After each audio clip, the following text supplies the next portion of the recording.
All right, we do have a warning tonight. Listen up. It comes from the first responders in Carmel, and they're concerned about our kids drinking too much caffeine. They say they're seeing more and more teens with common symptoms of over-caffeination. So things like heart palpitations and high blood pressure. And headaches, too. Tonight, Samantha Johnson shares a warning for parents.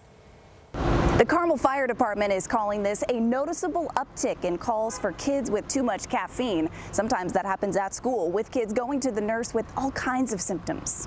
You know, especially first thing in the morning, we're seeing runs where we get called out for anxiety, jitters, high heart rate. And Tim Griffin with Carmel Fire says these guys are to blame in all sorts of flavors and colors. When I walked down and was looking at all the energy drinks, it reminded me of the cereal aisle, right? They put it at eye level with the kids. It's bright colored. But too much caffeine can have serious consequences for kids. It comes in sometimes products that don't have labels on it, like a fountain drink. You wouldn't necessarily know the content. Dr. Christine Nanyagas is the divisional chief of medical toxicology for IU Health. Are there any long-term effects for teens who are over-caffeinating?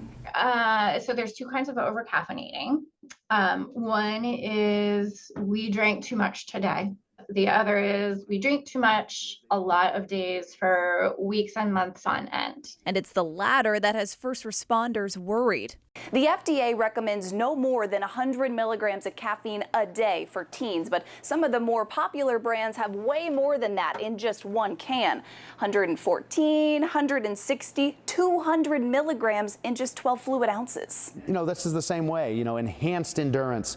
A lot of chemicals, I don't know what they are. And I'm, again, not an expert. I'm not telling you these are good or bad. I'm just saying what we're seeing, and we know that the caffeine, though, level can be too high. So we had 200, here's another 200. So what's the solution? Dr. Nanyagas says it starts with good sleep. Griffin says read the labels and talk to teens about what they're actually picking up at the store. Pay attention, you know, see what they're drinking, show them the side effects, research it, and, you know, for your family, decide what's best for you and your kids. In Carmel, Samantha Johnson, 13 News.